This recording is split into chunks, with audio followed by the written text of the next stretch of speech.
Okey, pertama sekali saya nak ucapkan tahniah dan terima kasih kepada Aisyah kerana menyantuni kami yang hadir ke Sekolah Kebangsaan Sultan Omar, dan saya rasa banggalah melihat pencapaian Aisyah dan juga rakan-rakan di sekolah ini, terutama dalam melayari dan juga menerokai dunia digital. Okey, seperti yang kita tahu, dunia digital hari ini tidak lagi asing. Kalau dulu kita bercerita tentang teknologi dan digital ni, mungkin ada yang masih takut-takut kalangan kawan-kawan Aisyah kan.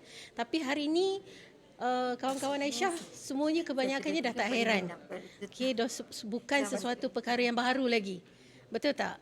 So itulah maksudnya perkembangan dunia digital, dan kita semakin dekat semakin hari, dan terpulang kepada kita macam mana cara untuk menggunakannya dengan cara yang terbaik.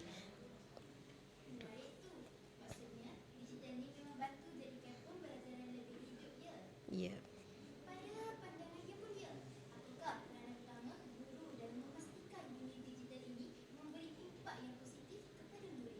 Okey, seperti yang saya katakan tadi, dunia digital, perkembangan dunia digital hari ini sangat-sangat bergerak seiring dengan kita. Jadi guru adalah orang kata orang yang berperanan penting untuk membantu dan juga membimbing murid menggunakan teknologi yang ada sekarang secara selamat, beretika dan juga memberikan manfaat agar ia dapat menjadi satu alat untuk meningkatkan kecemerlangan murid dalam pembelajaran.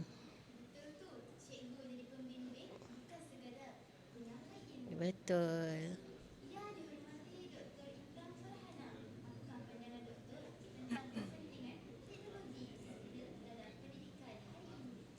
Okey, pada pendapat saya, terima kasih Aisyah. Pada pendapat saya, teknologi itu penting, namun begitu ia hanyalah satu medium sahaja.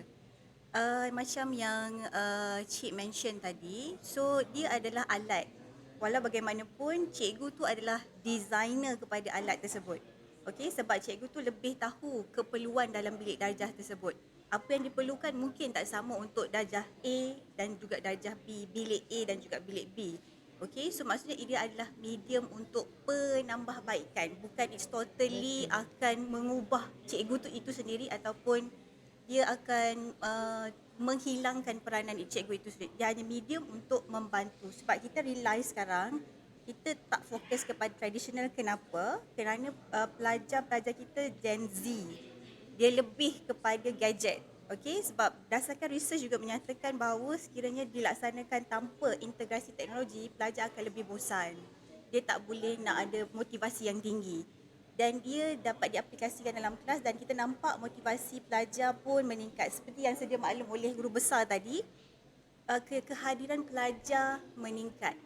Pertama sekali untuk PPKI. So this is adalah satu penambahbaikan yang saya rasa perlu di-appreciate lah untuk sekolah ini, dan saya rasa well done untuk sekolah dan juga tim untuk bekerja keras untuk memastikan pendigitalan ini berlaku selaras dengan keperluan KPM. Terima kasih.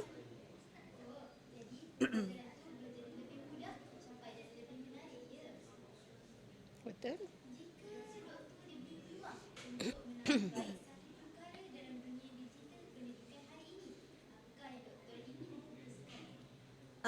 Kalau kita lihat, setiap teknologi membawa perubahan yang tersendiri.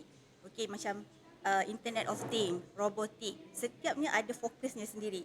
Saya selalu mention kepada pelajar saya, tak semua teknologi boleh menyelesaikan semua masalah. Okey, pada saya yang perlu adalah etika ketika menggunakan itu. Sebab kenapa? Kita realize bila gunakan ChatGPT, kebanyakan pelajar dia tak menilai konten itu sendiri. Just copy and paste. So teknologi boleh guna apa sahaja untuk dapatkan data, untuk buat high performance, tetapi in terms of etika itu sendiri pada saya yang perlu diberikan penekanan jugalah supaya pelajar tahu ke mana arah tuju yang perlu yang perlu diberikan dan apa tujuan menggunakan alat ataupun teknologi itu sendiri. Terima kasih Aisyah.